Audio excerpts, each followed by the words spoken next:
الحمد لله نحمده ونستعينه ونؤمن به ونتوكل عليه ونعوذ بالله من شرور أنفسنا ومن سيئات أعمالنا من يهده الله فلا مضل له ومن يضلل فلا هادي له وأشهد أن لا إله إلا الله وحده لا شريك له وأشهد أن محمدا عبده ورسوله أرسله بالهدى ودين الحق ليظهره على الدين كله ولو كره المشركون اللهم صل على محمد وعلى آل محمد كما صليت على إبراهيم وعلى آل إبراهيم إنك حميد مجيد اللهم بارك على محمد وعلى آل محمد كما باركت على إبراهيم وعلى آل إبراهيم إنك حميد مجيد أما بعد فإن خير الكلام كلام الله وخير السنن سنن محمد صلى الله عليه وسلم وشر الأمور محدثاتها وكل محدثة بدعة وكل بدعة ضلالة وكل ضلالة في النار أعوذ بالله من الشيطان الرجيم بسم الله الرحمن الرحيم يا أيها الذين آمنوا اتقوا الله حق تقاته ولا تموتن إلا وأنتم مسلمون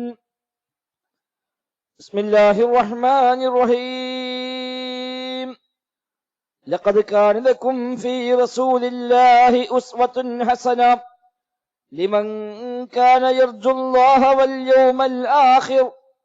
واليوم الآخر وذكر الله كثيرا ولما رأى المؤمنون الأحزاب قالوا هذا ما وعدنا الله ورسوله وصدق الله ورسوله وما زادهم إلا إيمانا وتسليما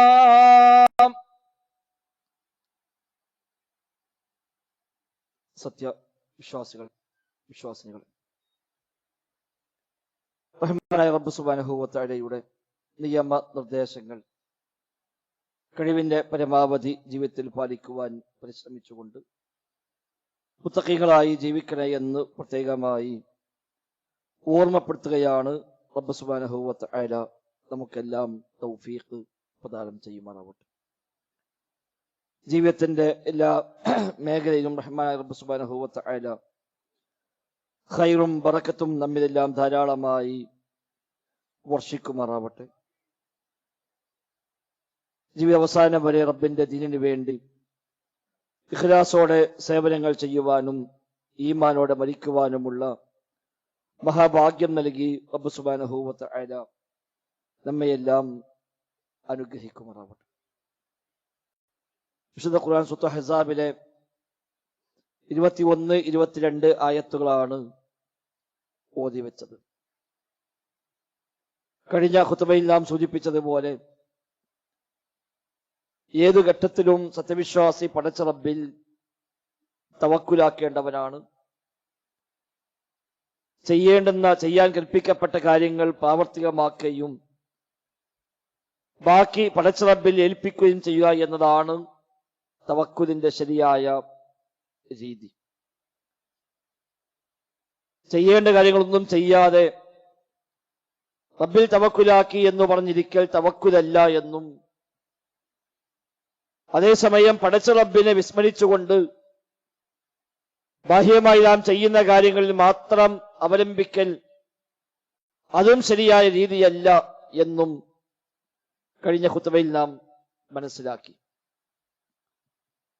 തവക്കുലുമായി ഏറെ ബന്ധമുള്ള ഒന്നാണ് യഖീൻ പടച്ച റബ്ബിനെ കുറിച്ചുള്ള പൂർണ്ണമായ ബോധ്യം, ഉറപ്പ് കേവലം വിശ്വാസമല്ല, ദൃഢമായ വിശ്വാസമാണ്.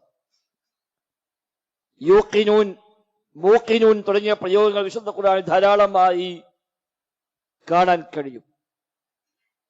പടച്ച റബ്ബിനെ കുറിച്ചുള്ള പൂർണ്ണമായ ബോധ്യം, അവന്റെ തീരുമാനമാണ്, അവന്റെ നിയന്ത്രണമാണ് ലോകത്തുടനീളം നടക്കുന്നത്. അതിനപ്പുറത്തേക്ക് ഒന്നും തന്നെ നടക്കുന്നില്ല, നടക്കയില്ല എന്ന അത്രയും ഉറച്ച ബോധ്യമാണ് യഖീൻ കൊണ്ട് ഉദ്ദേശിക്കുന്നത്. ഇബ്നു അബ്ബാസ് റളിയല്ലാഹു അൻഹുമയെ റസൂലുള്ളാഹി സ്വല്ലല്ലാഹു അലൈഹി വസല്ലമ ചേർത്ത് പിടിച്ചുകൊണ്ട് നൽകുന്ന ഉപദേശങ്ങൾ ഹദീസിൽ കാണാൻ കഴിയും. യാ ഗുലാം എന്ന് വിളിച്ചുകൊണ്ടാണ് നബി തങ്ങൾ പറയുന്നത്, പൊന്നു മോനെ എന്നർത്ഥം. എനിക്ക് ചില വചനങ്ങൾ ഞാൻ പഠിപ്പിച്ചു തരാം. ഇന്നി ഉഅല്ലിമുക കലിമാത്തിൻ, ചില വചനങ്ങൾ ഞാൻ എനിക്ക് പഠിപ്പിച്ചു തരാം എന്ന് പറഞ്ഞുകൊണ്ടാണ് റസൂലുള്ളാഹി സ്വല്ലല്ലാഹു അലൈഹി വസല്ലമ ആ ഉപദേശങ്ങൾ ആരംഭിച്ചത് തന്നെ. എന്നിട്ട് ഏറ്റവും പ്രധാനപ്പെട്ട 5-6 കാര്യങ്ങൾ റസൂലുള്ളാഹി സ്വല്ലല്ലാഹു അലൈഹി വസല്ലമ ഇബ്നു അബ്ബാസ് എന്ന ചെറുപ്പക്കാരനായ 20 വയസ്സിൽ താഴെയുള്ള ആ കുട്ടിക്കന്ന് പറഞ്ഞു കൊടുക്കുകയാണ്. ഒന്നാമതായി പറഞ്ഞത് ഇഹ്ഫദില്ലാഹ യഹ്ഫദുക ഇഹ്ഫദില്ലാഹ തജിദുഹു തുജാഹക. നീ റബ്ബിന്റെ കൽപ്പന നിർദ്ദേശങ്ങളെ പാലിച്ച് സൂക്ഷിച്ച് ജീവിക്കണം, എങ്കിൽ പടച്ച റബ്ബിന്റെ കാവൽ നിനക്കുണ്ടാകും. പടച്ച റബ്ബിന്റെ കാര്യങ്ങൾക്ക് നീ മുന്തിയ പരിഗണന നൽകി അല്ലാഹുവിനെ സൂക്ഷിച്ച് ജീവിക്കുന്നുവെങ്കിൽ നിന്റെ ഏതു വിപൽഘട്ടത്തിലും ഏതു വിഷയത്തിലും പടച്ച റബ്ബിനെ നിന്റെ മുമ്പിൽ നിനക്ക് കണ്ടെത്താൻ കഴിയും. എല്ലാ വഴിയും അടഞ്ഞു എന്ന് വിചാരിക്കുമ്പോൾ, രക്ഷയില്ല എന്ന് വിചാരിക്കുന്നിടത്തൊക്കെ പടച്ച റബ്ബിന്റെ ഒരു കാവൽ, സംരക്ഷണം നിനക്കുണ്ടാകുമെന്നാണ് ഒന്നാമത്തെ ഉപദേശമായി നൽകിയത്. അത് മനുഷ്യ മനസ്സിൽ യഖീൻ ഉറപ്പിക്കാൻ ആവശ്യമായ ബോധ്യമാണ് ആ ഒരു പരാമർശത്തോടെ നബി തങ്ങൾ നിർവഹിച്ചത്. ഹദീസിന്റെ അവസാന ഭാഗവും തന്നെയാണ് ആവർത്തിച്ചു പറഞ്ഞു, നീ അറിയണം, എല്ലാവരും നിനക്കെതിരായി ഒരുമിച്ച് കൂടിയാലും ശരി, എല്ലാവരും സംഗമിച്ചു, എല്ലാവരും ഒരുമിച്ച് കൂടി നിനക്കൊരു ഉപകാരം ചെയ്യാൻ, ഒരു ഉപദ്രവം ചെയ്യാൻ അവരെല്ലാവരും ഒരുമിച്ച് കൂടിയാലും ശരി, ലം യൻഫഊക ഇല്ലാ മാ കതബല്ലാഹു ലക, പടച്ച റബ്ബ് കണക്കാക്കിയതല്ലാത്ത ഒരു ഉപകാരവും ചെയ്യാൻ അവർക്കാർക്കും സാധ്യമല്ല. എല്ലാവരും ഒരുമിച്ച് കൂടി അലാ അൻ യദുറൂക, നിനക്കൊരു പ്രയാസമുണ്ടാക്കാനാണ് എല്ലാവരും കൂടെ കൂടിയത്. നിന്നെ പ്രയാസപ്പെടുത്താൻ, നിന്നെ പരാജയപ്പെടുത്താൻ, നിനക്ക് പാരവെക്കാൻ, നിന്റെ കാര്യങ്ങളിൽ അവരിടപെടാനാണ് അവർ തീരുമാനിച്ചത് എങ്കിൽ ലൻ യദുറൂക ബിശൈഇൻ, ഒരു ഉപദ്രവം ചെയ്യാൻ കഴിയുകയില്ല അല്ലാഹു തആല കണക്കാക്കിയതല്ലാതെ. എല്ലാം രേഖപ്പെടുത്തപ്പെട്ട കാര്യമാണ്. റുഫിഅത്തിൽ അഖ്ലാം വജുഫത്തിസ് സുഹുഫ്, എല്ലാം രേഖപ്പെട്ട് കഴിഞ്ഞു. ആ പേനകൾ ഉയർത്തപ്പെട്ട് കഴിഞ്ഞു, ഏടുകൾ ഉണങ്ങിക്കഴിഞ്ഞു. അത് പ്രകാരമല്ലാതെ ഇനി കാര്യങ്ങൾ നടക്കയില്ല എന്ന് റസൂലുള്ളാഹി സ്വല്ലല്ലാഹു അലൈഹി വസല്ലമ ഒരു ബോധ്യമുണ്ടാക്കി കൊടുക്കുകയാണ്. അതാണ് യഖീന്, അതാണ് ഉറപ്പ് എന്ന് പറയുന്നത്. ആ യഖീൻ വരുമ്പോഴാണ് തവക്കുലായി പുറത്തേക്ക് വരിക. പടച്ച റബ്ബിന്റെ തീരുമാനമാണ്, അവന്റെ ഖദാ ഖദറാണ്. എന്റെ എല്ലാ കാര്യത്തിലും പടച്ച റബ്ബിന്റെ പ്രവർത്തനമാണ്, അവന്റെ മശീഅത്താണ്, അവന്റെ ഹിക്മത്താണ് എല്ലാത്തിലും നടക്കുന്നത് എന്ന ബോധ്യമാണ് ഉണ്ടാവേണ്ടത്. ഫഅലുൽ ലിമാ യുരീദ്, ഉദ്ദേശിക്കുന്ന എല്ലാം ചെയ്യുന്നവനാണ് റബ്ബ് സുബ്ഹാനഹു വ തആല. വമാ തശാഊന ഇല്ലാ അൻ യശാ അല്ലാഹ്, നിങ്ങളുടെ ഉദ്ദേശം പോലും പടച്ച റബ്ബിന്റെ ഉദ്ദേശത്തിന്റെ അടിസ്ഥാനത്തിൽ മാത്രമാണ്. റബ്ബ് ഉദ്ദേശിക്കാതെ നിങ്ങൾക്ക് ഉദ്ദേശിക്കാൻ പോലും കഴിയില്ല. അങ്ങനെ എല്ലാം പടച്ച റബ്ബിന്റെ ഹിക്മത്താണ്, അവന്റെ ഇറാദത്താണ്, പടച്ച റബ്ബിന്റെ തീരുമാനവും ഉദ്ദേശവുമാണ് ലോകത്ത് നടക്കുന്നത്. അതെല്ലാം അല്ലാഹു തആല കൃത്യമായ തത്വമുണ്ട്, ഒരു ഹിക്മത്തുണ്ട്. ഹിക്മത്ത് പ്രകാരം അല്ലാതെ പടച്ച റബ്ബ് ഒന്നും ചെയ്യാറില്ല. കഴിഞ്ഞ ഖുതുബയിൽ നാം സൂചിപ്പിച്ചു. അത് നമ്മളൊക്കെ പലരും ഒരു ലക്ഷ്യവുമില്ലാതെ ചെയ്യുന്നവരാണ് എങ്കിൽ അല്ലാഹു സുബ്ഹാനഹു വ തആല ഒരു ഹിക്മത്തില്ലാതെ ഒന്നും പ്രവർത്തിക്കുകയില്ല. അതുകൊണ്ട് തന്നെ പടച്ച റബ്ബ് ഇറാദത്ത് പ്രകാരമുള്ള മശീഅത്ത് ഉദ്ദേശപ്രകാരമുള്ള കാര്യങ്ങളാണ് ദുനിയാവ് മുഴുവനും നടന്നുകൊണ്ടിരിക്കുന്നത്. എന്റെ കാര്യത്തിലും അതാണ്, എന്റെ ജീവിതത്തിലും അതാണ്, എന്റെ ഏതേത് കാര്യങ്ങളും പടച്ച റബ്ബിന്റെ തീരുമാനമാണ് നടക്കുന്നത്. അതുകൊണ്ട് ആരൊക്കെ ഒരുമിച്ച് കൂടിയാലും ശരി, എന്നെ ഇല്ലാതാക്കാൻ, എന്നെ പരാജയപ്പെടുത്താൻ, എന്നെ ഒറ്റപ്പെടുത്താൻ, എന്റെ കാര്യങ്ങളെ മുടക്കാൻ, എന്റെ വിഷയങ്ങളിൽ പ്രയാസമുണ്ടാക്കാൻ ആരൊക്കെ എന്തൊക്കെ പ്ലാൻ ചെയ്താലും ശരി, ഒരു ഉപകാരവും ചെയ്യുകയില്ല. പടച്ച റബ്ബ് കണക്കാക്കിയതല്ലാത്ത, അല്ല തീരുമാനിക്കാത്ത ഒരു കാര്യം ചെയ്തു തരാൻ ആരെക്കൊണ്ടും സാധ്യമല്ല. ഒരു ഉപദ്രവമേൽപ്പിക്കാനും ആരെക്കൊണ്ടും സാധ്യമല്ല. അതിനെ ഉറപ്പിക്കുക എന്ന് നിമിതങ്ങൾ ശേഷം പറഞ്ഞു. അതിനാൽ ഈ സഹായം ചോദിക്കുന്നുവെങ്കിൽ പടച്ച റബ്ബിനോട് സഹായം ചോദിക്കുക. നീ തേടുന്നുവെങ്കിൽ പടച്ച റബ്ബിനോട് തേടുക. അല്ലാത്ത ആരോട് തേടിയാലും, ആരോട് സഹായത്തെ അഭ്യർത്ഥിച്ചാലും അവർക്കാർക്കും സഹായിക്കാൻ കഴിയില്ല. എന്നെ തേട്ടങ്ങൾക്ക് ഉത്തരമേകാൻ കഴിയില്ല. പടച്ച റബ്ബിന് മാത്രമാണ് അത് കഴിയുന്നവൻ. അതുകൊണ്ട് ജീവിതത്തിൽ ഏതു ഘട്ടം വന്നാലും എന്റെ റബ്ബിന്റെ തീരുമാനമാണ് എന്ന ബോധ്യമാണ് ഉണ്ടാവേണ്ടത്. അത് ബോധ്യപ്പെടുത്തുന്ന 2 വചനങ്ങളാണ് സൂറത്ത് അഹ്സാബിൽ അല്ലാഹു തആല വിശദമാക്കുന്നത്. യുദ്ധവേളയിൽ ശത്രു സൈന്യത്തെ മുന്നിൽ കാണുമ്പോൾ ഉണ്ടായ 2 തരം നിലപാടുകളെ റബ്ബ് സുബ്ഹാനഹു വ തആല ഇവിടെ പരിചയപ്പെടുത്തുന്നു. ഒന്ന് മുഅ്മിനീങ്ങളുടെ, വിശ്വാസികളുടെ പ്രഖ്യാപനമാണ്. മറ്റൊന്ന് മുനാഫിഖീങ്ങളുടെ പ്രഖ്യാപനമാണ്. നേർക്ക് നേരെ ശത്രു സൈന്യത്തെ കണ്ട് ഇൽജാഊകും മിൻ ഫൗഖികും വമിൻ അസ്ഫല മിൻകും വഇൽസാഗത്തിൽ അബ്സാർ വബലഗത്തിൽ ഖുലൂബുൽ ഹനാജിർ വതദുന്നൂന ബില്ലാഹി ളുനൂന എന്നാണ്. ശത്രു സൈന്യം ഒന്നാകെ ആക്രമിച്ചു വരുന്നത് നേർക്ക് നേരെ കാണുന്ന ആ സമയത്ത് വല്ലാത്ത പ്രയാസമായി തൊണ്ടക്കുഴിയിലേക്ക് കൽബെത്തുമാറുള്ള പ്രയാസഘട്ടങ്ങളായി വന്നു.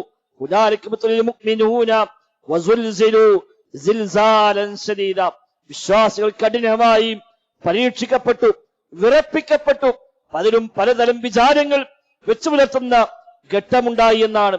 ആ സമയത്ത് കപടന്മാര്, വിശ്വാസമില്ലാത്ത കാപ്പറ്റമുള്ള ആളുകൾ, പടച്ച റബ്ബിനെ പറ്റി വിശ്വാസം ഉള്ളിലേക്ക് ഇറങ്ങിയിട്ടില്ലാത്ത, ബോധ്യമില്ലാത്ത, ബാഹ്യമായി മാത്രം വിശ്വാസിയാണെന്ന് പറഞ്ഞ് നടക്കുന്ന മുനാഫിഖുകൾ, അവർ പറഞ്ഞ വാക്ക് അല്ലാഹു തആല എടുത്തുദ്ധരിക്കുന്നു. മുനാഫിഖൂന വല്ലദീന ഫീ ഖുലൂബിഹിം മറദുൻ മാ വഅദന അല്ലാഹു വറസൂലുഹു ഇല്ലാ ഗുറൂറ. മുനാഫിഖുകൾ, അതേപോലെ വല്ലദീന ഫീ ഖുലൂബിഹിം മറദുൻ, ഖൽബിൽ രോഗമുള്ള ആളുകൾ എന്നാണ്. ഈമാൻ ഉറച്ചിട്ടില്ലാത്ത, അല്ലാഹുവിനെ പറ്റി യഖീനില്ലാത്ത, ബോധ്യമില്ലാത്ത, പേരിന് മാത്രം മുസ്ലിമായി കൂടെ കൂടി നടക്കുന്ന ആളുകൾ, അവരൊക്കെ പറഞ്ഞു മാ വഅദന അല്ലാഹു വറസൂലുഹു ഇല്ലാ ഗുറൂറ, അല്ലാഹുവും റസൂലും നമ്മോട് ചതിയാണ് ചെയ്തു പോയത് എന്ന് പറഞ്ഞു പോയി എന്നാണ്. അല്ലാഹ് സഹായിക്കുമെന്ന് പറഞ്ഞിട്ട്, പടച്ച റബ്ബിന് സഹായമുണ്ടെന്ന് പറഞ്ഞിട്ട് എന്തേ പണ്ടായത്? 10,000-കണക്കായ ശത്രു സൈന്യമെന്നാകെ ആർത്തിച്ച് വരുന്നു. ഇതാണോ അല്ലാഹുവും റസൂലും നമ്മോട് വാഗ്ദാനം ചെയ്തത്? അവർ നമ്മോട് വാഗ്ദാനം ചെയ്ത് ചതിയായിരുന്നുവെന്ന് പറഞ്ഞു പോയി എന്നാണ്. മുനാഫിഖുകൾ പറഞ്ഞു, നബിയല്ലേ പറഞ്ഞത്, കിസ്ര കൈസർ വരെ നമ്മൾ അധികാരത്തിൽ വരും, അവിടേക്ക് ആധിപത്യമുണ്ടാകും, ആ പ്രദേശങ്ങളെല്ലാം ഇസ്ലാമിന്റെ കീഴിലേക്ക് വരുമെന്നല്ലേ പറഞ്ഞത്? ഇപ്പോൾ ഇതാ നമ്മൾ ഇവിടെ വെച്ച് നശിപ്പിക്കപ്പെടുകയാണല്ലോ, എല്ലാം കഴിഞ്ഞല്ലോ, നബി നമ്മെ പറ്റിച്ചുപോയി, അല്ല നമ്മളെ പറ്റിച്ചുപോയി എന്ന് മുനാഫിഖീങ്ങൾ പറഞ്ഞുവെന്നാണ് റബ്ബ് സുബ്ഹാനഹു വ തആല എടുത്തു പറയുന്നത്. മാത്രവുമല്ല, ചിലരൊക്കെ പറഞ്ഞു നമുക്ക് മെല്ലെ മടങ്ങിപ്പോകാം, യുദ്ധം ചെയ്യാനൊന്നും കഴിയില്ല, വലിയ സൈന്യമാണ്, നമ്മെക്കൊണ്ട് ശേഷിയില്ല, അതൊന്നും കൈകാര്യം ചെയ്യാൻ മാത്രം നമുക്ക് പറ്റിയതല്ല, അതുകൊണ്ട് മടങ്ങിപ്പോകാൻ നമുക്ക് എന്ന് പറഞ്ഞു. ഇത് കാലത്തോ ഇഫത്തും മിൻഹും യാ അഹ്ല യസ്രിബ ലാ മുഖാമ ലക്കും ഫർജിഉ, മടങ്ങിപ്പോയിക്കൊള്ളുക എന്ന് പറയുകയും, ചിലർക്ക് സ്വകാര്യത്തിൽ നബിയെ വന്ന് കണ്ട്, നബിയെ ചില പ്രയാസമുണ്ട്, ബുദ്ധിമുട്ടുണ്ട്, വീട്ടിലൊക്കെ പ്രയാസമാണ്, ഞാൻ പോയിക്കോട്ടെ എന്ന് ചോദിച്ച് അനുവാദം വാങ്ങിപ്പോകാൻ പോലും ശ്രമിച്ച ആളുകൾ ഉണ്ട് എന്ന് അല്ലാഹു തആല എടുത്തു പറയുന്നു. അതേസമയം അതേ സൈന്യത്തെ കാണുമ്പോൾ വിശ്വാസികളുടെ നിലപാടല്ല അപ്പുറത്ത് പറഞ്ഞു. വലമ്മാ അൽ മുഅ്മിനൂന അഹ്സാബ ഖാലു ഹാദാ മാ വഅദനല്ലാഹു വറസൂലുഹു വസദഖല്ലാഹു വറസൂലുഹു. സത്യവിശ്വാസികൾ പറഞ്ഞു, ഹാദാ മാ വഅദനല്ലാഹു വറസൂലുഹു, ഇതാണ് അല്ലാഹ് പറഞ്ഞ വാഗ്ദാനം, ഇതാ റസൂൽ പറഞ്ഞ വാഗ്ദാനം. വസദഖല്ലാഹു വറസൂലുഹു, അല്ലാഹ് പറഞ്ഞ സത്യമാകുന്നു, നബി തങ്ങൾ പറഞ്ഞ സത്യമാകുന്നു. വമാ സാദഹും ഇല്ലാ ഈമാനം വതസ്ലീമാ, വിശ്വാസമല്ലാതെ അല്ലാഹ്ക്ക് പൂർണ്ണമായും കീഴ്പ്പെടലല്ലാതെ അവർക്ക് വർദ്ധിച്ചില്ല എന്നാണ്. എത്ര വലിയ പ്രതിസന്ധി മുന്നിൽ കണ്ടപ്പോഴും പടച്ച റബ്ബിന്റെ വാഗ്ദാനം സത്യമാണ് എന്ന് ഉറപ്പിച്ചു പറഞ്ഞ വിശ്വാസികൾ. ഈ രണ്ട് നിലപാടാണ് അല്ലാഹു തആല വേർതിരിച്ച് ഇവിടെ പറഞ്ഞത്. ഒരേ വിഷയത്തെ രണ്ട് രൂപത്തിൽ നോക്കി കണ്ടു. പ്രയാസങ്ങൾ വരുമ്പോഴേക്ക്, ബുദ്ധിമുട്ടുകൾ വരുമ്പോഴേക്ക്, എന്താ അല്ലാഹ് ഇങ്ങനെ, എന്താ എന്റെ കാര്യത്തിൽ പഠിച്ചോണ്ട് ഇങ്ങനെ തീരുമാനിച്ചത്, ഞാൻ എത്രയൊക്കെ ചെയ്തിട്ടും ഇങ്ങനെയാണല്ലോ ആയത് എന്ന് തുടങ്ങി അള്ളാഹിനെ കുറ്റപ്പെടുത്തുന്ന, പടച്ച റബ്ബിന്റെ തീരുമാനത്തെ ചോദ്യം ചെയ്യുന്ന, അതൊക്കെ എന്തോ ഒരു വലിയ പ്രയാസമായി പോയി വിചാരിക്കുന്ന ആളുകൾ യഖീനില്ലാത്തവരാണ്.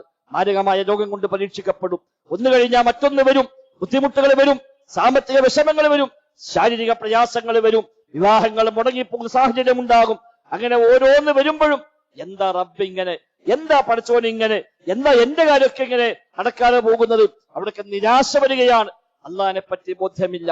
അതാ മുനാഫിക്കളാ വാക്ക് അല്ലാഹ് പറഞ്ഞത് അത് വാഗ്ദത്ത ലംഘനമാകുന്നു എന്ന് ചിന്തിക്കുന്ന ആളുകൾ. അള്ളാഹിനെ പറ്റി വ്യത്യസ്തമായ വിചാരങ്ങൾ, തെറ്റായ വിചാരങ്ങൾ, ദുഷിച്ച തെറ്റായ ധാരണകൾ പടച്ച റബ്ബിനെ പറ്റി വെച്ചു പുലർത്തുന്ന ആളുകളെയാണ് കപടന്മാരുടെ സ്വഭാവം അല്ലാഹു തആല പരിചയപ്പെടുത്തി. നേരെ മറിച്ച് എന്തു വന്നാലും ശരി, എന്റെ റബ്ബനോട് എന്താണോ കണക്കാക്കിയത്, എന്റെ റബ്ബ് എനിക്ക് എന്താണോ വാഗ്ദാനം ചെയ്തത്, അത് ഉണ്ടാകുമെന്ന ആ ബോധ്യമാണ്. അതാണ് ഖലാ ഖദറിലെ വിശ്വാസം, അതാണ് യഖീൻ. വബിൽ ആഖിറതി ഹും യൂഖിനൂൻ എന്ന് പറഞ്ഞ യഖീനുള്ള ആളുകൾ, പടച്ച റബ്ബിനെ കുറിച്ച് യഖീനുള്ള ആളുകൾ. അല്ലാഹും റസൂലും ഒരു കാര്യം പറഞ്ഞാൽ പിന്നൊന്നും ആലോചിക്കാനില്ല. ഒരു കാര്യം വിശുദ്ധ ഖുർആനിലുണ്ട്, പ്രവാചക അധ്യാപനങ്ങളുണ്ട് എന്ന് ബോധ്യമായി കഴിഞ്ഞാൽ അത് സത്യമാണ്. എനിക്ക് എങ്ങനെ തിരിച്ചു ബോധ്യപ്പെട്ടാലും ശരി, തിരിച്ചനുഭവപ്പെട്ടാലും ശരി, അല്ലാഹ് പറഞ്ഞതാണ് ശരി, അത് സംഭവിക്കുക തന്നെ ചെയ്യുമെന്ന ആ ബോധ്യമാണ്. കിസ്സയും കൈസറിനെയും നിങ്ങൾ അധീനപ്പെടുത്തുമെന്ന് നബി തങ്ങൾ പറഞ്ഞപ്പോഴാണ് ഇവിടെ ഒന്നാകെ വലയം ചെയ്യപ്പെട്ട് മദീനക്കാരെ നാശമായി എന്ന് പലരും പറഞ്ഞപ്പോ മുനാഫിക്കുകൾ പറഞ്ഞു, കണ്ടോ മുഹമ്മദ് നബി പറഞ്ഞു കിസ്ര കൈസറിനെ നമ്മൾ കീഴ്പ്പെടുത്തുന്നത്, ഇപ്പൊ നമ്മൾ തന്നെ നശിക്കാൻ പോവുകയാണ് എന്ന രൂപത്തിന് നബി തങ്ങളുടെ ആ വാക്കുകളെ പോലും പരിഹസിക്കുന്ന സാഹചര്യം ഉണ്ടായി. വിശ്വാസികൾ അത് ബോധ്യമായി എടുത്തു.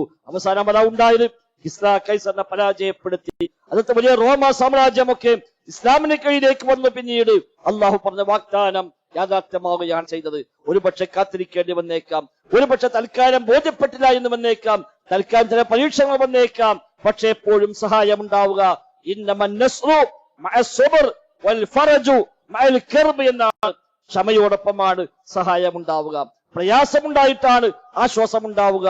വഇന്ന മഅൽ ഉസ്രി യുസ്റ, പ്രയാസത്തിന്റെ കൂടെയാണ് ആശ്വാസം ഉണ്ടാവുക. അല്ലാതെ എല്ലാം ആശ്വാസം മാത്രമായി, എല്ലാം സൗകര്യം മാത്രമായി പോകുന്ന സാഹചര്യം ഉണ്ടാവില്ല. അല്ലാഹ് പറഞ്ഞുവല്ലോ, മിനൻ നാസി മൻ യഅ്ബുദുല്ലാഹ അലാ ഹർഫിൻ ഫഇൻ അസ്വാബഹു ഖൈറുൻ തുമഅന്ന ബിഹി. ചില ആളുകൾ പടച്ച റബ്ബിനെ ആരാധിക്കുക ഒരു തെല്ലിൽ നിന്നുകൊണ്ടാണ്, ഒരു അറ്റത്ത് തെല്ലത്തിൽ നിന്നുകൊണ്ട് റബ്ബിനെ ആരാധിക്കും. എല്ലാം ഖൈറാണെങ്കിൽ അവനെല്ലാം സമാധാനമാണ്, ഒരു ബുദ്ധിമുട്ടുമില്ല, ഒരു പ്രയാസവും ഇല്ല, ഒരു ടെൻഷനും ഇല്ല, എല്ലാം വിചാരിച്ച പോലെ ഇങ്ങനെ നടന്നു പോകുന്നു എങ്കിൽ ഇത്തുമഅന്നബിഹി, വല്ലാത്ത സമാധാനമാണ് അവന്. അതേസമയം വല്ല ബുദ്ധിമുട്ടും വന്നാലോ വല്ല പ്രയാസം വന്നാലോ ഇൻഖലബ അലാ വജ്ഹി, തിരിഞ്ഞു പോകുന്നവൻ ഖസറ ദുനിയാ വൽ ആഖിറ, ദുനിയാവും നഷ്ടമായി പരലോകം നഷ്ടമായി എന്ന് അല്ലാഹു തആല ശേഷം ഓർമ്മപ്പെടുത്തിയത്. അപ്പൊ എല്ലാം സുഖവും സന്തോഷമായി പോകുമ്പോ ഒക്കെ അൽഹംദുലില്ലാഹ് പറയാനുണ്ടാകും. എന്നാ ബുദ്ധിമുട്ടും പ്രയാസങ്ങളും പരീക്ഷണങ്ങളും മേൽക്കുമേലെ വരുമ്പോൾ ഇത് പടച്ച റബ്ബിന്റെ വാഗ്ദാനമാണ്, ഇത് പടച്ച റബ്ബിന്റെ തീരുമാനമാണ്, എന്റെ റബ്ബ് എനിക്ക് അതിലും ഒരു ഖൈർ ഉദ്ദേശിച്ചിട്ടുണ്ടാകും എന്ന് ചിന്തിക്കാൻ വിശ്വാസികൾക്ക് പറ്റണം. ഒരു മുള്ളു കുത്തിയാൽ പോലും ദോഷം പൊറുക്കുമെന്ന് ഓഫർ ചെയ്യപ്പെട്ടവരാണ് സത്യവിശ്വാസികൾ. നബി തങ്ങൾ പറഞ്ഞുവല്ലോ, മായുസീബുൽ മുസ്ലിമ മിൻ വസബിൻ വലാ നസബിൻ വലാ ഹമ്മിൻ വലാ ഗമ്മിൻ വലാ ഹസനിൻ ഹത്താ ശൗകതി യുശാഖുഹാ ഇല്ലാ കഫറല്ലാഹു ബിഹാ സയ്യിആതിഹാ. സത്യവിശ്വാസി കേൾക്കുന്ന സാമ്പത്തിക, ശാരീരിക, മാനസിക ബുദ്ധിമുട്ടുകൾ, പ്രയാസങ്ങൾ, നിരാശകൾ, ടെൻഷനുകൾ, ഹത്താ ശൗകതി യുശാഖുഹാ, അവൻ ഏൽക്കുന്ന ഒരു മുള്ളു പോലും ഇല്ലാ കഫറല്ലാഹു ബിഹാ സയ്യിആതിഹാ, അവന്റെ പാപങ്ങൾ അത് മുഖേന പടച്ച റബ്ബ് പുറത്തു കൊടുക്കാതിരിക്കില്ല എന്നാണ്. അതിലേറെ ഖൈറ് മറ്റെന്താണ്?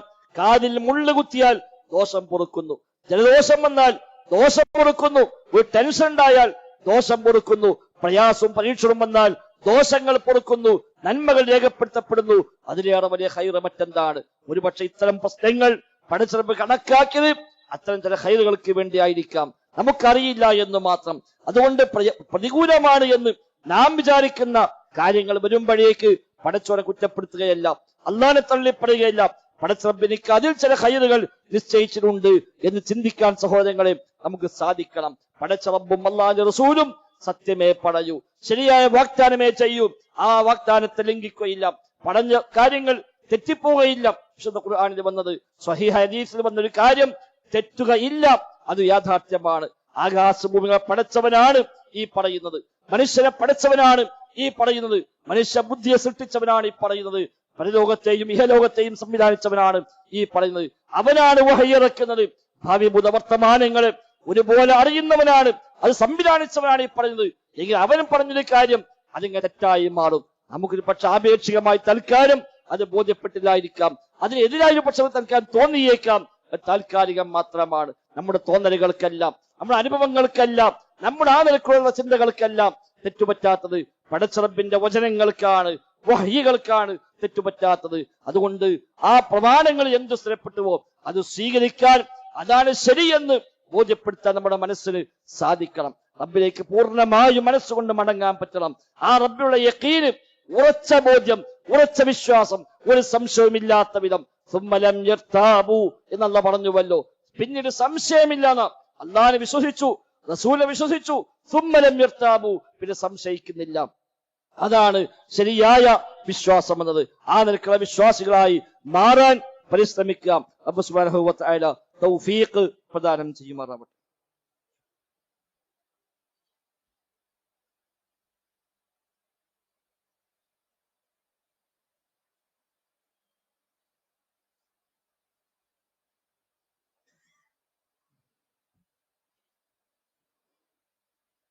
അൽഹംദുലില്ലാഹ് نحمده ونستعينه ونؤمن به ونتوكل عليه. اللهم صل على محمد وعلى آل محمد كما صليت على إبراهيم وعلى آل إبراهيم إنك حميد مجيد. സഹോദരങ്ങളെ, സഹോദരിമാരെ, റഹ്മാനായ റബ്ബ് സുബ്ഹാനഹു വ തആലയുടെ നിയമ നിർദ്ദേശങ്ങൾ കഴിവിന്റെ പരമാവധി ജീവിതത്തിൽ പാലിക്കാൻ പരിശ്രമിച്ചുകൊണ്ട് മുത്തഖീങ്ങളായി ജീവിക്കണേ എന്ന് ഒരിക്കൽ കൂടെ ആവർത്തിച്ച് ഓർമ്മപ്പെടുത്തുകയാണ്. റബ്ബ് സുബ്ഹാനഹു വ തആല നമുക്കെല്ലാം തൗഫീഖ് പ്രദാനം ചെയ്യുമാറാവട്ടെ. സൂചിപ്പിക്കപ്പെട്ട പോലെ ജീവിതത്തിലെ ഏതേത് സാഹചര്യങ്ങളിലും പടച്ച റബ്ബിനെ കുറിച്ചുള്ള ഉറച്ച ബോധ്യവും തവക്കുലും തന്നെയാണ് സമാധാനത്തിന്റെ, ശാന്തിയുടെ എല്ലാം അടിസ്ഥാനം. അലാ ബിദിക്രില്ലാഹി തത്മഇന്നുൽ ഖുലൂബ് എന്നാണ്. പടച്ച റബ്ബിനെ കുറിച്ചുള്ള സ്മരണ കൊണ്ട് മാത്രമാണ് കൽബുകൾക്ക് സമാധാനമുണ്ടാവുക. യഥാർത്ഥത്തിൽ ഖലാഖ് എന്നുള്ള വിശ്വാസം എന്നത് മനുഷ്യ നൽകുന്ന സമാധാനം ചെറുതൊന്നുമല്ല. എന്തു സംഭവിച്ചാലും അതൊക്കെ റബ്ബിന്റെ തീരുമാനമാണ്, അവന്റെ നിശ്ചയമാണ് എന്ന ഉറപ്പുണ്ടെങ്കിൽ പിന്നെ അവന് നിരാശപ്പെടുന്ന പ്രശ്നമില്ല. കിട്ടിയതിൽ മതിമറന്ന് സന്തോഷിക്കുകയുമില്ല, നഷ്ടപ്പെട്ടതിലൊട്ട് നിരാശ ഉണ്ടാവുകയുമില്ല. ഷമാലുക്കളായി അള്ളാഹു പരിചയപ്പെടുത്തിയത് അത്തരക്കാരെയാണ്. അല്ലദീന ഇദാ അസ്വാബത്തുഹും മുസീബ ഖാലു ഇന്നാ ലില്ലാഹി വ ഇന്നാ ഇലൈഹി റാജിഊൻ. എന്തൊരു മുസീബത്ത് അവരെ ബാധിച്ചാലും അവിടെ പ്രഖ്യാപനം ഇന്നാ ലില്ലാഹി വ ഇന്നാ ഇലൈഹി റാജിഊൻ. അത് കേവലം ഒരു വാക്കല്ല, നാമ കൊണ്ട് പറഞ്ഞു പോകുന്ന കേവലം ഒരു വാക്കല്ല, അത് മനസ്സിന്റെ നിലപാടാണ്, അത് മനുഷ്യന്റെ വിശ്വാസമാണ്. എന്തു വന്നാലും, എത്ര വലിയ വേണ്ടപ്പെട്ട ആളുകൾ മരിച്ചുവെന്ന് കേട്ടാലും, വർഷങ്ങളായി അധ്വാനിച്ചുണ്ടാക്കിയ സമ്പാദ്യം മുഴുവനും നിമിഷ നേരം കൊണ്ട് തകർന്നടിഞ്ഞു എന്ന വാർത്ത കേട്ടാലും സത്യവിശ്വാസി അറ്റാക്കായി മരിക്കുന്ന പ്രശ്നം ഉണ്ടാവില്ല. അവനെ സംബന്ധിച്ച് ഇന്നാദില്ല ഇന്നാ ഇലൈഹി റാജിഊൻ, എല്ലാം അല്ലാഹുവിനുള്ളവരാണ്, നമ്മളൊക്കെ പഠിച്ചോനുള്ളതാണ്, ആ റബ്ബിലേക്ക് മടങ്ങേണ്ടവരാണ്. ഇതൊരു ബോധ്യമാണ്. എത്ര വലിയ സമ്പാദ്യത്തിന്റെ ഉടമയാണെങ്കിലും ഇന്നല്ലെങ്കിൽ നാളെ അതിവിടെ ഒഴിവാക്കി പോകേണ്ടവരാണ് നമ്മളൊക്കെ. എങ്കിൽ അതൊന്നാകെ തകർന്നത് കേട്ടാൽ അൽഹംദുലില്ലാ. നബി തങ്ങൾ പറയുമായിരുന്നു, എന്ത് ബാധിച്ചാലും അൽഹംദുലില്ലാഹി അലാ കുല്ലി ഹാൽ, ഏതവസ്ഥയിലും അൽഹംദുലില്ലാ, എല്ലാത്തിനും അൽഹംദുലില്ലാ. പടച്ചോന്റെ തീരുമാനം, അവന്റെ നിശ്ചയം, അതാണ് നടക്കുന്നത്. ഇതിനേക്കാൾ ഏറെ സമാധാനം കിട്ടാനുള്ള വഴി എന്താ? ഇത് മാറ്റിവെച്ചിട്ട് നമ്മുടെ പരിശ്രമങ്ങളും നമ്മുടെ അധ്വാനങ്ങളും അതിലെല്ലാം അവലംബിച്ച് അതുകൊണ്ട് ഒരു സമാധാനം ഉണ്ടാക്കാൻ പറ്റുമെന്ന് വിചാരിച്ചാൽ അത് നടക്കുന്ന കാര്യമല്ല. പലപ്പോഴും ഭൗതികമായ സാഹചര്യങ്ങൾ അവയുമായി ബന്ധപ്പെടുമ്പോൾ തോന്നും, ഇതും കൂടെ ആയാൽ എന്റെ എല്ലാ പ്രശ്നവും തീരും. ഇല്ല, അതാകുമ്പോ വേറെ പ്രശ്നങ്ങൾ വരും. വീടില്ലാത്തവൻ വിചാരിക്കും, ഒരു വീടായി കിട്ടിയാൽ ബാക്കി ഒന്നുമില്ലെങ്കിലും കുഴപ്പമില്ല. എത്ര കാലമായി വാടകയ്ക്ക് താമസിക്കുന്നു, എത്ര കാലമായി ഇങ്ങനെ പ്രയാസപ്പെടും, സ്വന്തമായ ഒരു വീടില്ലാതെ. ആ ഒരു വീടായി കിട്ടിയാൽ ബാക്കി ഒന്നും വേണ്ട എന്ന് വിചാരിക്കുന്ന ആളുകളുണ്ട്. പക്ഷെ ഒരു വീട്ടിൽ കിടക്കാൻ സൗകര്യമുണ്ടായിട്ട് സമാധാനമില്ലാത്ത എത്ര മനുഷ്യന്മാർ അപ്പുറത്തുണ്ട്.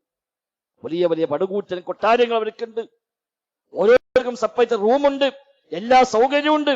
പക്ഷെ വീട്ടുകാർ ചെല്ലാൻ മനസ്സമ്മതിക്കുന്നില്ല, ഒരു സമാധാനവും ഇല്ല. പുറത്തേക്ക് ഇറങ്ങിയാൽ സമാധാനം ഉണ്ട്, വീട്ടിലേക്ക് എത്തുമ്പോഴേക്കും ഒരു സമാധാനം നഷ്ടപ്പെടുന്ന മനുഷ്യന്മാർ എത്ര ഉണ്ട്. ജോലി ഇല്ലാതെ പ്രയാസപ്പെടുന്ന ആളുകൾ വിചാരിക്കും, ഒരു ജോലി കിട്ടിയാൽ പിന്നെ ഒന്നുണ്ട് ഇല്ല, ഒരു പ്രയാസം ഉണ്ടായിരുന്നില്ല, ഒരു ജോലി ആയി കിട്ടിയാൽ മതി. അതിനുവേണ്ടി കൊല്ലങ്ങളായി സ്വപ്നങ്ങൾ നടക്കുന്ന മനുഷ്യന്മാർ. പല ആളുകൾക്കും പ്രയാസം അവർ കിട്ടിയ ജോലിയാണ്. ജോലി ഭാരം കൊണ്ട് ആത്മഹത്യ മനുഷ്യന്മാരെ കഥകൾ നമ്മൾ കേൾക്കുന്നു. ജോലി കൊണ്ട് കുടുങ്ങിയ ആളുകൾ, ഒന്നിനും സ്വസ്ഥല്ല, ഒന്നിനും സമാധാനമല്ല, ആകെ ഇടങ്ങാറായി പോയി എന്ന് വിചാരിക്കുന്ന മനുഷ്യന്മാരില്ല. മക്കളില്ലാത്തവർക്ക് അതാണ് പ്രയാസമെങ്കിൽ ശരിക്കും മക്കളെ കൊണ്ടാണ് എല്ലാ പരീക്ഷണവും ഉണ്ടാവുക. ആ മക്കളെ കൊണ്ട് കുടുങ്ങിയ മനുഷ്യന്മാർ, പുറത്തേക്ക് ഇറങ്ങാൻ വയ്യ, ആളുകളെ ഫേസ് ചെയ്യാൻ വയ്യ, മക്കളെ കൊണ്ട് വഷളാക്കപ്പെട്ട മനുഷ്യന്മാർ എത്രയുണ്ട്. അപ്പൊ സഹോദരൻ, നമുക്കുണ്ടാകുന്ന സൗകര്യങ്ങളും നമ്മുടേതായ പരിശ്രമങ്ങളും അതുകൊണ്ട് എല്ലാം കിട്ടുമെന്ന് വിചാരിച്ചാൽ അത് ആകുന്ന കാര്യമില്ല. പടച്ച റബ്ബാണ് എല്ലാം നൽകുന്നവൻ, അള്ളാഹുവാണ് എല്ലാം നിശ്ചയിക്കുന്നവൻ. ആ റബ്ബിലേക്ക് മനസ്സുകൊണ്ടടുക്കുക, പടച്ച റബ്ബിൽ തവക്കുലാക്കുക, അല്ലാഹ് മതി എന്ന ബോധ്യമുണ്ടാവുക, ആ റബ്ബിനോട് ഖൈറിനെ ചോദിക്കുക. അതിലാണ് സത്യവിശ്വാസിക്ക് സമാധാനമുള്ളത്. അപ്പൊ ഏത് പ്രശ്നം വന്നാലും, എന്ത് പ്രയാസം വന്നാലും, എത്ര സന്തോഷം വന്നാലും എല്ലാം റബ്ബിനെ ഓർത്തുകൊണ്ട് അവൻ കൈകാര്യം ചെയ്യുകയുള്ളൂ. നബി തങ്ങൾ പറഞ്ഞു, അജബല്ലി അംരിൽ മുഅ്മിൻ ഇന്ന അംറഹു കുല്ലഹു ലഹു ഖൈർ. സത്യവിശ്വാസിയുടെ കാര്യം വല്ലാത്ത അത്ഭുതമാണ്, മുഅ്മിന്റെ കാര്യം വല്ലാത്ത അത്ഭുതമാണ്. കാരണം അവന്റെ മുഴുവൻ കാര്യവും ഖൈറാണ്. സത്യവിശ്വാസിക്കല്ലാതെ മറ്റാർക്കും ആ സാഹചര്യം ഇല്ലതാനും എന്ന് നബി ഞങ്ങൾ വിശദീകരിച്ചു. ഇദാ അസ്വാബതുഹു സറാഉ ശകറ ഫകാന ഖൈറൻ വഇൻ അസ്വാബതുഹു ളറാഉ സബറ ഫകാന ഖൈറൻ. അവന് സന്തോഷം വന്നാൽ ശകറ, ശുക്ർ കാണിക്കുന്നു, അതവന് ഖൈറാണ്. പ്രയാസങ്ങൾ വന്നാൽ സബറ, ക്ഷമിക്കുന്നു, അതും അവന് ഖൈറാണ്. പ്രയാസം വന്നു, ബുദ്ധിമുട്ട് വന്നു, പരീക്ഷണം വന്നു, കട്ടപ്പാട് വന്നു, രോഗം വന്നു, അൽഹംദുലില്ലാ, അതും ക്ഷമയാണ്. അതിനവന് വല്ലാത്ത നിരാശ ഒന്നും ഉണ്ടാവില്ല, അതിൽ അള്ളാഹിനെ കുറ്റപ്പെടുത്തൂല, അതിലവന് ആകെ ടെൻഷനാവൂല, അതിനും ക്ഷമിക്കുന്നു. അല്ല, വലിയ സന്തോഷമാണ്, ഇഷ്ടം പോലെ എല്ലാം നടക്കുന്നു, എല്ലാ സൗകര്യവും ഉണ്ട്, സാമ്പത്തികമായി ബുദ്ധിമുട്ടില്ല, ഒരു പ്രയാസവുമില്ല, എല്ലാം റാഹത്താണ്, അൽഹംദുലില്ലാ, അള്ളാഹിനെ മറക്കുന്നില്ല. അല്ലാത്തവനോ കാര്യങ്ങൾ നടക്കുമ്പോഴേക്ക് അള്ളാഹിനെ മറന്ന് ധിക്കാരിയായി പോകുന്നു. കാര്യങ്ങൾ മുടങ്ങുമ്പോൾ നിരാശപ്പെട്ട് ആ നിലക്ക് അവൻ വഴിപിഴച്ചു പോകുന്നു. വിശ്വാസി അങ്ങനെയല്ല. അജബല്ലി അംരിൽ മുഅ്മിൻ, മുഅ്മിന്റെ കാര്യം വല്ലാത്ത അത്ഭുതം തന്നെ എന്ന് ഹബീബായ മുഹമ്മദ് മുസ്തഫ സല്ലല്ലാഹു അലൈഹി വസല്ലം. ആ ഒരു നിലവാരത്തേക്ക് സഹോദരന്മാരെ നമുക്ക് എത്താൻ പറ്റണം. ജീവിതത്തിൽ ആ ഒരു സമാധാനം അടഞ്ഞ ഒരു അവസ്ഥ, അതാ ഈമാൻ. അമ്ന് എന്ന പദത്തിൽ നിന്നാണ് ഈമാൻ എന്ന പദം ഉണ്ടാകുന്നത്. അമ്ൻ എന്നാൽ നിർഭയത്വം എന്നാണ്. നിർഭയത്വം, അതിൽ നിന്നാണ് ഈമാൻ, വിശ്വാസം എന്ന പദം ഉണ്ടായത്. നിർഭയത്വമാണ്. അല്ലാഹുവല്ലാതെ ആരും പേടിക്കുന്നില്ല, പടച്ചോനെ മാത്രമേ ഭയമുള്ളൂ, റബ്ബിനെ മാത്രമേ പ്രതീക്ഷയുള്ളൂ, റബ്ബിലേക്ക് മാത്രമേ എല്ലാം സമർപ്പിക്കുന്നുള്ളൂ, മറ്റൊരാളെയും പേടിയില്ല, മറ്റൊന്നും ഭയമില്ല, ഏതിനെയും അവലംബിക്കുന്നില്ല, ഏതിനെയും ആശ്രയിക്കുന്നില്ല. അവന്റെ ആശ്രയം പടച്ച റബ്ബ് മാത്രം. നീ ചോദിക്കുന്നുവെങ്കിൽ അള്ളാഹുവിനോട് ചോദിച്ചോ. സഹായം ചോദിക്കുന്നുവെങ്കിൽ പടച്ച റബ്ബിൽ നീ സഹായം തേടിക്കോ. ആ റബ്ബിനല്ലാതെ എന്നെ സഹായിക്കാൻ കഴിയില്ല. മറ്റാര് സഹായിക്കുന്നു പറഞ്ഞാലും ശരി, ആരും സഹായിക്കില്ല. അമ്പിയാക്കളോ ഔലിയാക്കളോ മരിച്ചവരോ അല്ലാത്തവരോ മലക്കുകളോ ജിന്നുകളോ പടപ്പുകളോ ആരും തന്നെ മനുഷ്യരെ സഹായിക്കാൻ കഴിയുന്നവരല്ല. അങ്ങനെ ഒരാളിൽ നിന്നും ഒരു സഹായം പ്രതീക്ഷിക്കേണ്ടതില്ല. ആർക്കും ഒന്നും ചെയ്യാൻ കഴിയില്ല. പടച്ച റബ്ബ് എന്താണോ കണക്കാക്കിയത്, എങ്ങനെയാണോ കണക്കാക്കിയത്, ആ കാര്യം അങ്ങനെ നടക്കുന്നുവെന്നല്ലാതെ അതിനപ്പുറത്തേക്ക് അതിനെ മറികടന്ന് നമ്മൾ ജീവിക്കാനും കഴിയില്ല, നടത്താനും കഴിയില്ല. അല്ലാഹുമ്മ, പടച്ച റബ്ബിനോട് എല്ലാ ദിവസവും നിസ്കാര ശേഷം നമ്മൾ പറയുന്ന വാക്കാണ് ലാ മാനിഅ ലിമാ അഅ്തൈത വലാ മുഅ്തിയ ലിമാ മനഅത. അല്ലാഹുവേ, നീ നൽകിയാൽ തടയുന്നവനില്ല, നീ തടഞ്ഞാൽ നൽകുന്നവനുമില്ല. അതൊരു ബോധ്യമായി കഴിഞ്ഞാൽ പിന്നെ ഇവിടെ നിരാശ ഉണ്ടാവുക. അല്ലെങ്കിൽ മക്കളെ വിവാഹം അന്വേഷിക്കുന്ന ഒരുപാട് ആളുകൾ വരുന്നു, ഒരുപാട് കേസുകൾ വരുന്നു, ഒന്നും ശരിയാകുന്നില്ല. ഇതിങ്ങനെ ശരിയായി എന്ന് വിചാരിക്കുമ്പോഴേക്ക് പിന്നെയും കാണാൻ തുടങ്ങിപ്പോകും. അതൊക്കെ അവന് സമയം നിരാശയില്ല. എന്റെ റബ്ബ് കണക്കാക്കിയ സമയമായിട്ടില്ല, എന്റെ റബ്ബ് നിശ്ചയിച്ച ആ വരൻ എത്തിയിട്ടില്ല, അതെത്തുമ്പോ ശരിയാവും.